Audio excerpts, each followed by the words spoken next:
یار میں جب پہلے پہلے گیا نا تو میں نے اسے سلام نہیں کیا، کچھ بھی نہیں، میں کرسی پہ جا کر بیٹھ گیا تو اس نے میرے بایو ڈیٹا کے جو فارم تھے اسی پر انہوں نے کچھ جو سوال میں نے لکھے تھے اسی کے بارے میں پوچھا ہے، بھائی آپ کیا کرتے ہو؟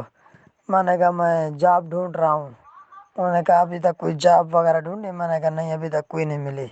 اس نے کہا پھر کیا کرتے ہو؟ میں نے کہا بس کچھ نہیں، اس طرح بس تھوڑا بہت موبائل یوز کرتا ہوں، تھوڑا بہت گھر میں کام وغیرہ کر لیتا ہوں۔ تو اس نے پھر کہا وہ کیک کھا رہا تھا، اس نے کہا آپ کیک کھاؤ گے؟ میں نے کہا نہیں میں نہیں کھاؤں گا۔ اس نے کہا کیوں نہیں کھاؤ گے آپ؟ میں نے کہا بس ویسے۔ اس نے کہا ادھر آؤ یہ کیک اٹھاؤ اور کھاؤ۔ میں نے اس نے پلیٹ آگے کی، میں نے کیک اٹھایا ایک اور میں اسے کھانے لگ گیا۔ 4-5 منٹ میں نے وہ کیک کھایا ہے۔ اس کے بعد پھر اس نے مجھے ٹیشو دیے، اس نے کہا اور آپ اس کے ساتھ ہاتھ صاف کر لو۔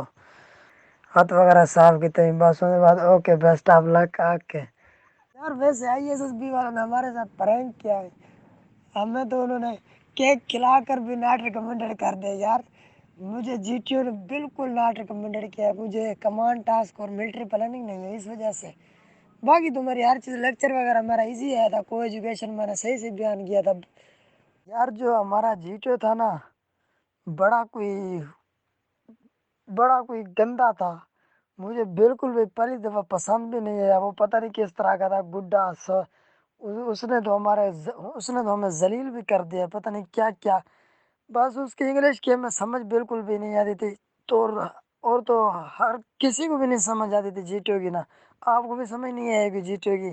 GTO پتہ نہیں کس طرح کی انگلش بولتا تھا، آؤٹ ڈور انڈور، بس آر یو انڈرسٹینڈ، بس یس سر کہتے تھے۔ اس کے بعد اینی کوشچن نو سر، اس کے بعد ہمیں تو اس کی کچھ بھی سمجھ نہیں آتی تھی نا۔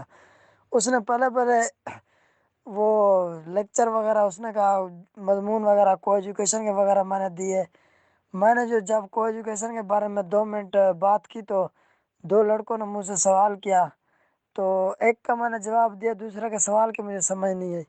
اور جب دوسرے لڑکے لیکچر تقریر وغیرہ کر رہے تھے نا تو مجھے ان پر ہنسی آتی تھی، کیونکہ وہ ڈر رہے ہوتے تھے اس قدر، ان کی وہ GTO جو تھا نا وہ مجھے اینک سے ایسا دیکھتا تھا، وہ گور گور کے دیکھتا تھا مجھے، میں ہنس رہا ہوتا تھا ان کے لیکچر پر، پتہ نہیں آٹومیٹک ہنسی آ جاتی تھی، اس قدر ڈر کے وہ ڈر رہے ہوتے نا جب لیکچر دیتے تھے، داؤد اس قدر لیکچر دیتے تھے، پتہ نہیں سمجھ نہیں آتی تھی ہمیں اس چیز کی۔ باقی ملٹری بنانے ہم سے نہیں ہوئی، میں نے کچھ بھی نہیں سمجھ آئی اس کے بارے میں۔ تو جب میں نے ملٹری پلاننگ کی تو میں نے کہا یہ نیوی والوں کو کیا کام ہے آگ بجھانے والا، ہم نے تو کبھی نہیں دیکھا نیوی والوں نے آگ بجھی ہو کہیں پر، یہ تو فائر بریگیڈیئر کا کام ہوتا ہے۔ تو اسی وجہ سے شاید اس نے مجھے ریجیکٹ کیا ہے، اور کمانڈر ٹاسک بھی میں نہیں کر سکا اس کا صحیح۔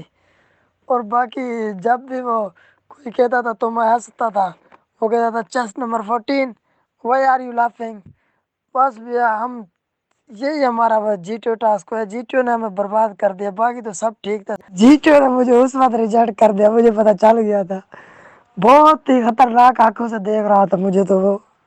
یار میں GTO کو صرف یہ آخیا تو سا کو انگلش سمجھ نہیں آئی تو سا اردو چلوایا کرو، تو وہ آ کے بھائی بیٹا یہ جو انگلش ہے یہ ضرورت نیڈ ہوتی ہے اس کی، یہ نارمل لینگویج ہے۔